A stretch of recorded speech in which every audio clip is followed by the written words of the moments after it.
Moses, the name is Moshe. Moshe is Mem, Shin, Hey, and the numerical value of Mem, Shin, Hey is 40 for Mem, 300 for the Shin, 5 for the Hey, a total of 345. Now remember that name, 345.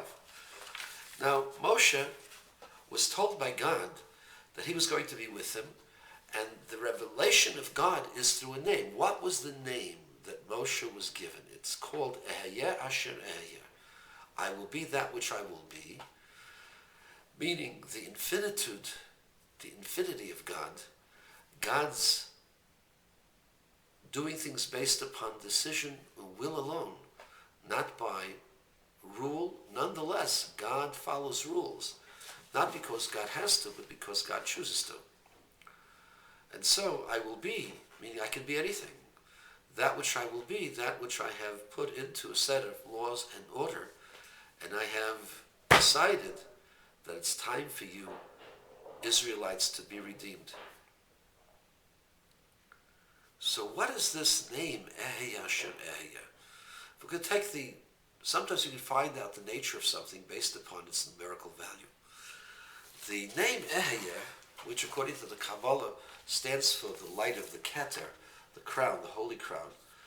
In numerology, the Aleph is 1, the Hey is 5, the Yud is 10, that's 16, and the Hey is 5, that's 21. There are 2 Eheyehs in this name, that's equal to 42. And then Asher, the word Asher is significant, it's part of the name. Asher has a numerical value of 501. Aleph is 1, Shin is 300, and Resh is 200, that equals to 501. 501 and 42 for the Eheyeh, that equals to 543. Now that looks very much like this number, 345, except that it's backwards. But when you put the numbers together, something interesting happens. 345 and 543 together equals 888.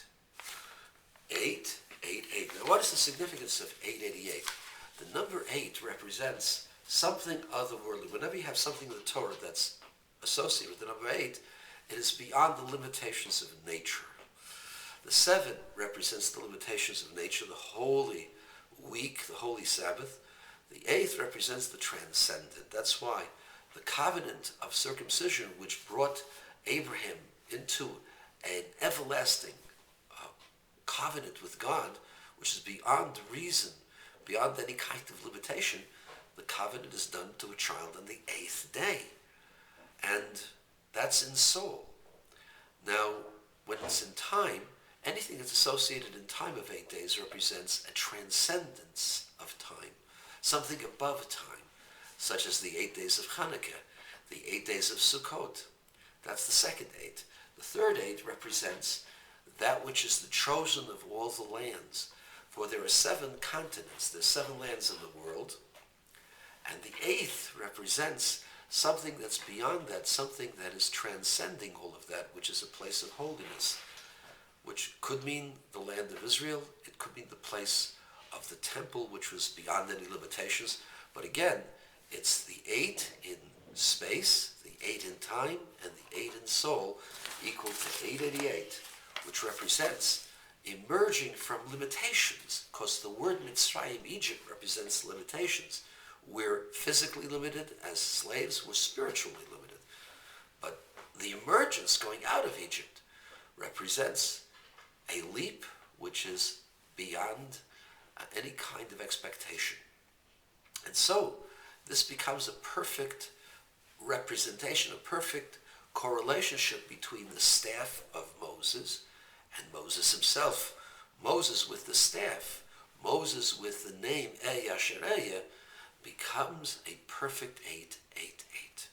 And the number 8 is also associated with the redemption, because God says to Moses, as well as Joseph said to his brothers, that the redemption will come with the word pakod.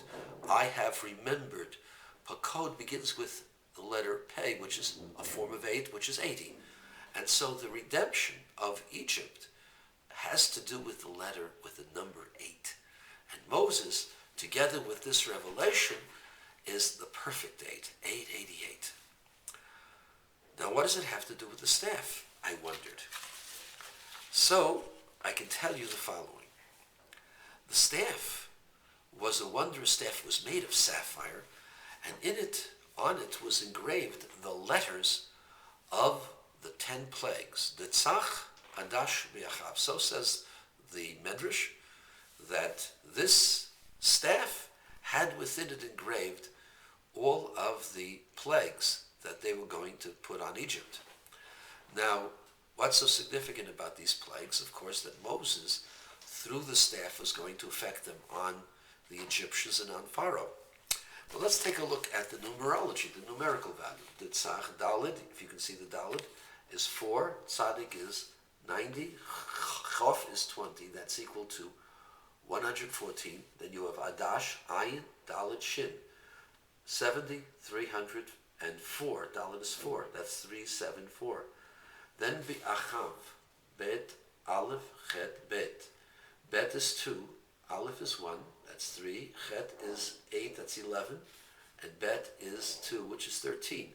13 plus 374 is 387, plus the addition of the Tzach, which is 114.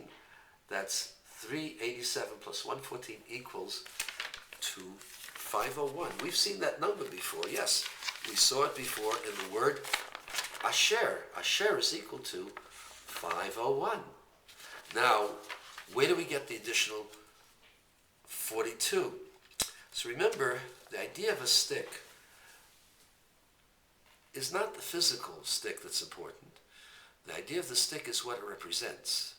The stick represents a narrow band that's present, going from top to bottom. And this, in Kabbalah, represents the revelation of God's name, the Yud Kei Vav Kei, the revelation of God's holy name, as we find at the beginning of Parshat Va'era. So God's holy name is the equivalent of 26. Yud is 10, Hey is 5, that's 15, Vav is 6, which is 21, and Hey is 5 again, that's a total of 26. So the name of the Tetragrammaton is equal to 26. And this was supposed to be in the hand of Moshe. It says you should take it in your hand. Beyond, the word beyond, which is in his hand, is 2, Bet is 2, Yud is 10, that's 12, and Dalet is 4, that's a total of 16.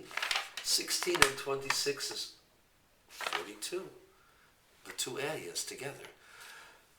And then the inscription is equal to the Asher. And so by Moses taking this mystical stick, he was essentially receiving the energy of this area, Asher area, so he should be able to perform the miracles and take the people out of Egypt. And so, again, you have, through the stick, in the hand of Moses, we have 543 and 345, making a perfect 888, representing the concept of emergence from limitations. Now, what does this really mean? What does this tell us? This tells us that a person such as Moses, Moshe Rabbeinu, was given a name for a mission. In order to perform that mission, he was also given a stick. The stick helped him to reach his perfection and reach his completion, which ultimately led to the perfection and the completion of the mission. Every person is given things in the world, is given talents, he's given opportunities, he's given instruction, he's given many, many things. Sometimes we get things that appear to be negative, but those are also given to us.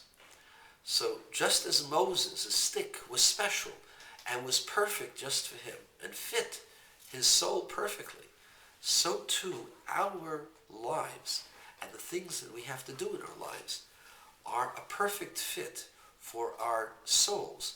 We are given all the energies and all the powers necessary to perform what we need to do. And that's the message of the stick of Moses.